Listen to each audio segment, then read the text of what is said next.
Have you ever wondered how we grow or heal our wounds? Well, DNA replication is a part of it. DNA replication is an interesting process.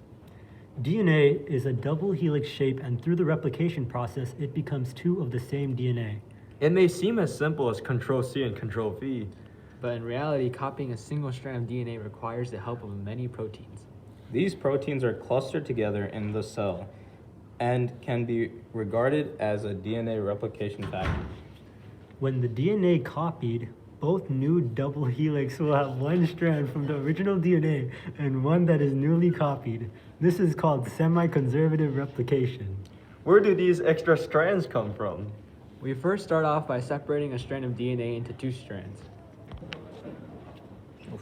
Topoisomerase unwinds the double helix shape into a more flat 2D shape. Then, helicase, which is made of 6 proteins and arranged in a ring shape, unwinds the double helix into 2 separate strands.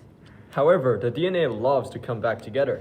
In order to stop the DNA from reannealing and coming together again, SSBs, single-strand binding proteins, are telomeres that coat the single strands of DNA to prevent reannealing. DNA replication always starts from the center to the replication fork. However, polymerase can only replicate from the 5' end to the 3' end direction. 5' end is talking about the end of the DNA where the phosphate is the end, since in a strand of DNA, the 5th carbon bond attaches to the phosphate molecule. The 3' end is where the sugar is the end, since it is where the sugar's 3rd carbon bond attaches to the next fragment of DNA.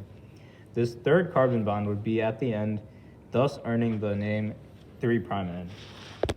Primase is an RNA polymerase that starts the strand replication using RNA, giving the polymerase a place to start. DNA polymerase III is a hinge-shaped enzyme that starts replicating the DNA from the primase in the 5' to 3' direction.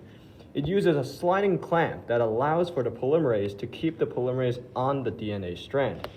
In the 5' to 3' direction, only one RNA polymerase is required for that direction, and the replication has no Ozaki fragments. The replication is continuous, therefore that replicating strand is called the leading strand. However, when the replication is from the 3' end to the 5' end, there is a problem. To overcome this, Primase find small areas a little away from the origin and have the polymerase replicate towards the origin, allowing for the direction of polymerase movement to be from the 5' end to the 3' end. Once it reaches the origin, a new primate is set up further away, which the polymerase can go to continue replicating.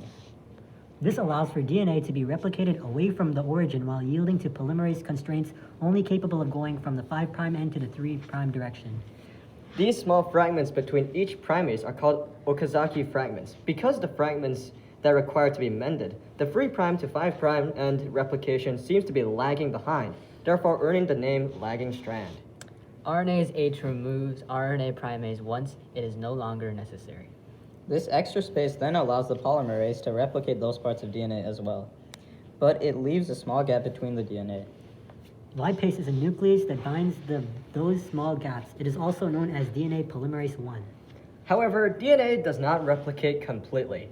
At the end of each DNA strand, there is a section known as the telomeres that are not replicated in order to protect important genes from being deleted.